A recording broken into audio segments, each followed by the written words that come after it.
All right. I would like to call this February 8th, 2024 meeting of Committee meeting of Human Resources to order. First, let's start with a moment of silence, if everyone will.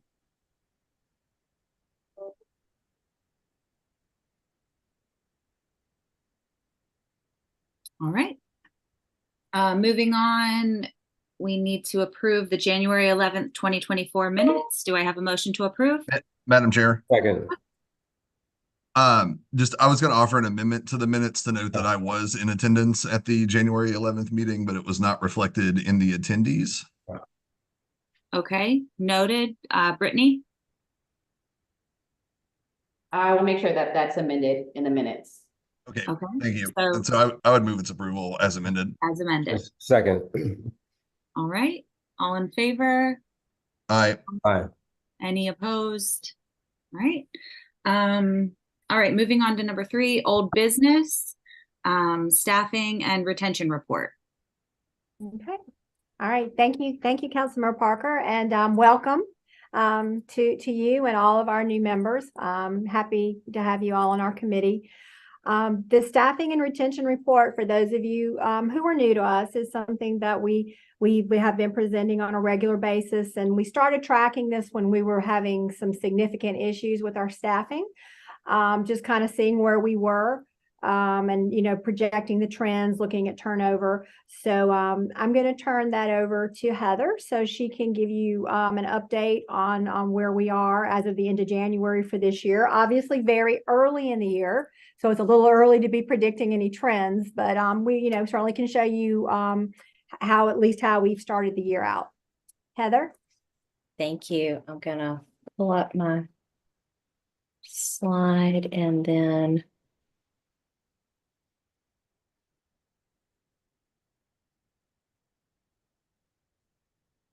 share my screen.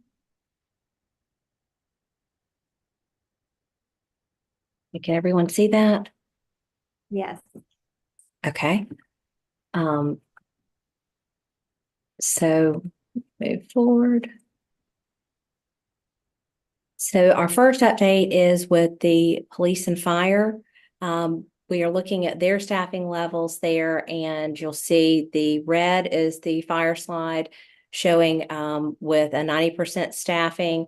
That is a little bit down compared to the last month. For those who attended the last meeting, the fire department is doing a new recruit class this summer. So they received some new positions to help with that staffing for that class. And so that is what the difference is in the number there. And police at 90%. Next, we have the non-sworn staffing update. This just shows by department the vacancy rate there, and the second column showing the change from last month. So I think when we talked about housing last month, they're a smaller department. So when they had two more positions open, it really affected the vacancy rate there. They've hired 2, so that's good news on that end. And also with parks, we have a few that have gained a few vacancies, and then for the most part, others were no change from last month. Any questions about that?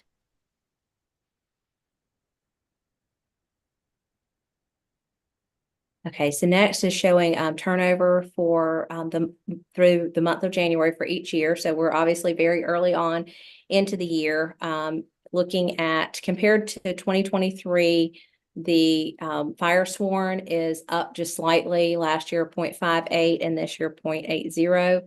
Police is down a little bit from 1.19 to 0.49. And then on the city, non-sworn up a little bit compared to last year.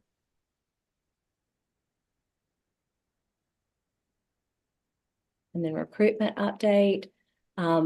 We have a number of career fairs that we're attending this spring. We attended one this past week at the Citadel, and talking with Lindsay, our talent acquisition manager, she mentioned that she felt like that was helpful in making some networking connections with other employers. We've got the College of Charleston coming up at the end of the month, and that's helpful in looking at not only our full-time regular positions, but also our summer employment.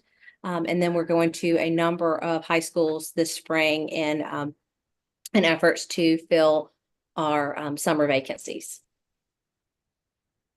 Any other questions about the recruitment? Ms. Pope, just a Sure. quick question. Could you provide us with the high schools that you are that you're going to be presenting at? Sure, I'll get those details from Lindsay, and then I'm happy to share that with you. Okay, great. Thanks. I know that she had a lot of luck, particularly in recruiting for lifeguards last year, in doing her high school visits. That was really helpful. Any other questions?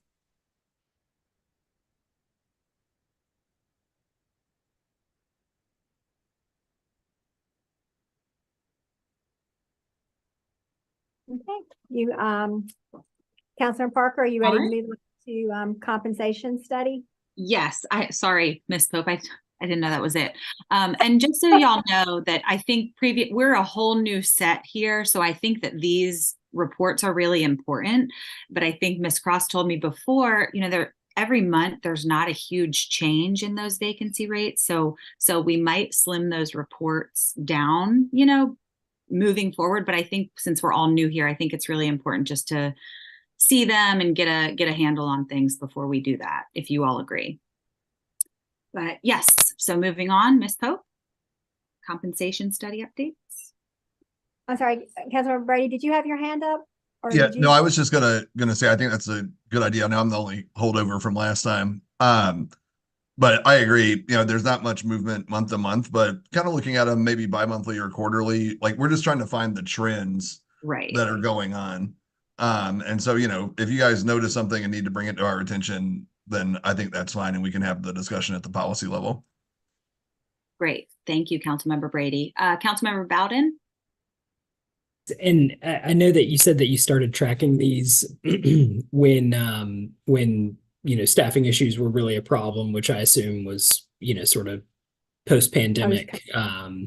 But is there any way to, I guess, get some similar numbers like historically, so that we don't end up in a situation where the staffing situation gets like out of control before we realize it and can do something about it? Well, what we're doing is we're tracking our turnover, and we're always comparing it to the same time the previous year. So we're definitely looking for if something starts to spike, because that's when we really started noticing that we had a problem. We had vacancy rates, and our turnover rate for year before last, I mean, we were approaching at one point almost 30%. I mean, we're definitely hovering around 27, 28% turnover. So it was getting to a critical point. And then I think that, the very significant pay increase we had last year, and really that was a result.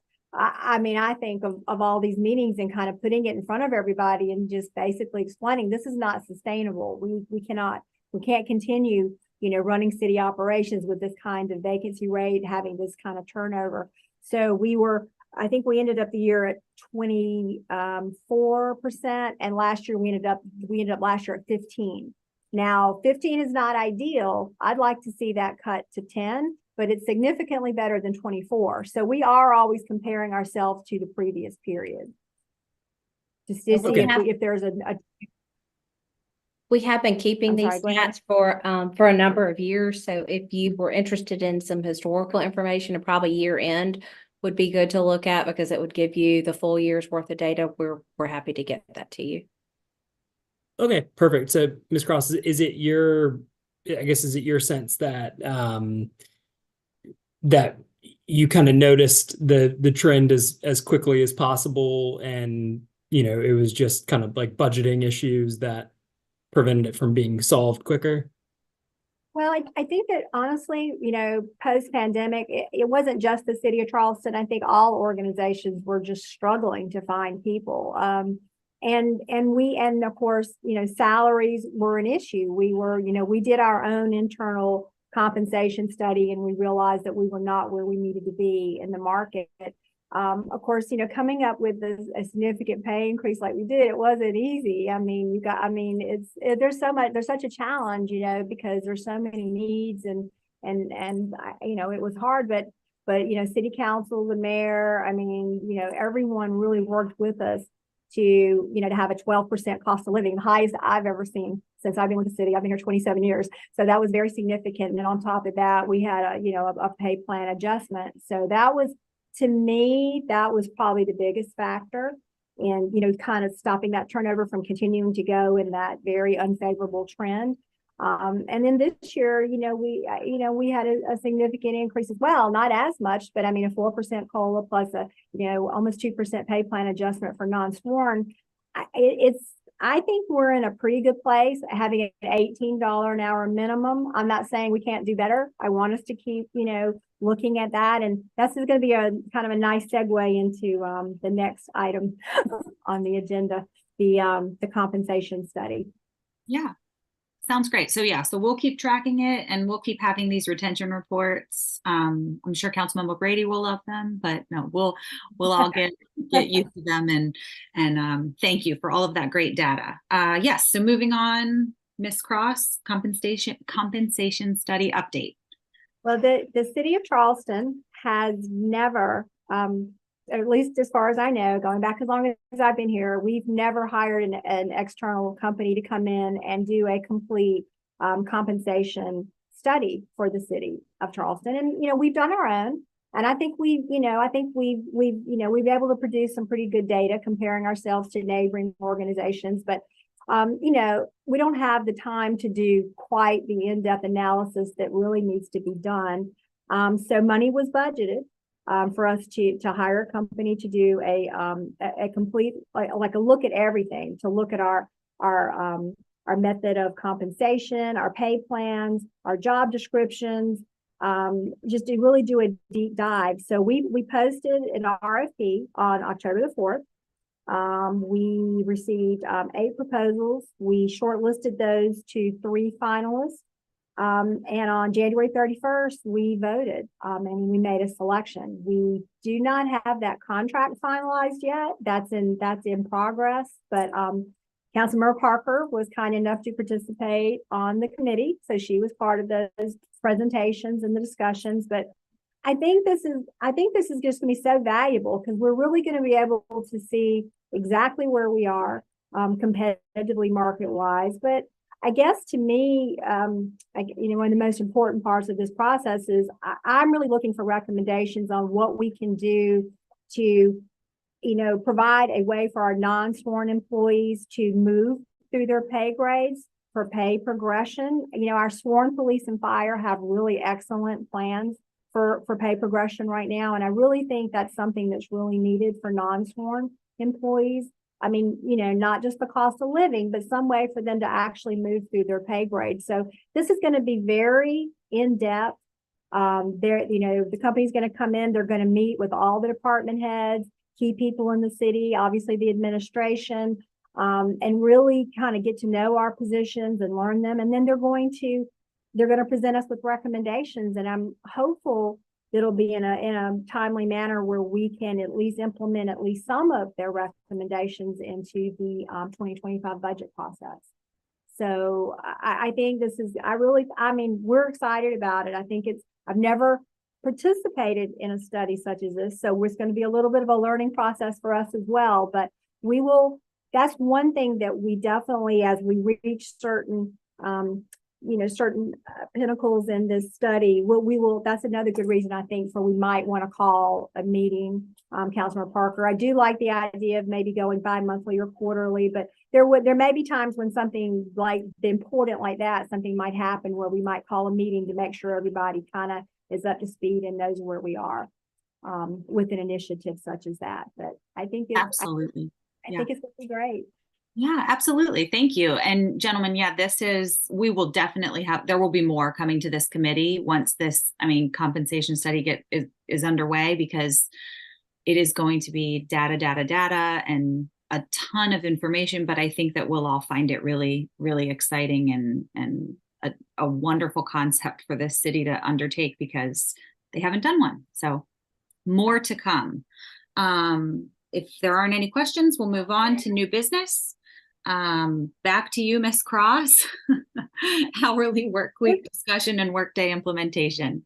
Well, Heather and I are going to kind of tag team this one Okay. because Heather is our functional lead for the Workday. So she is really in the weeds on the Workday implementation. So, but what I just want to mention that we, this process has caused us to need to really look hard at employee schedules because, we do have employees working very different schedules. All of those schedules are having to be built into Workday in preparation for electronic timekeeping. For those of you who don't know, our current timekeeping method is this. This is it.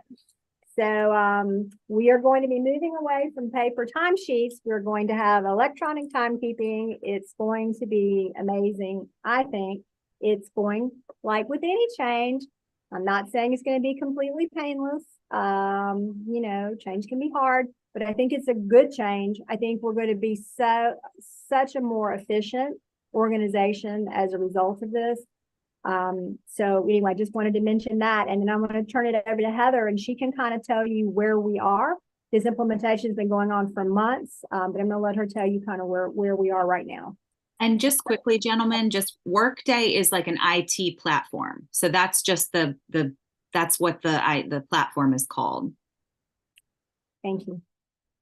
Sure. So we are really excited about everything that this system will bring for us. First of all, it will put everything within one system, which doesn't exist for us now. So for instance, if somebody goes to fill a position, they use NeoGov, the recruitment platform. It doesn't tie to anything to show, is that an actual position that's vacant?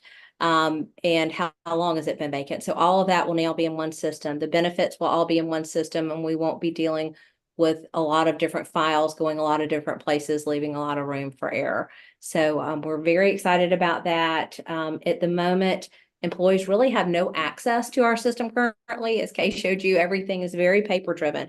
So when you have a new hire come on board, they're filling out paper, forms with all their information, with their direct deposit, and we're collecting that information. It's then being hand keyed into the system, which also there's a lot of double checking going on because it's so much manual intervention. Employees will now have access to the system for the first time ever to be able to see their information, update their address, update their direct deposit, their tax withholding. So this will be just a huge change. And with that access will give us a great communication tool that we don't have now.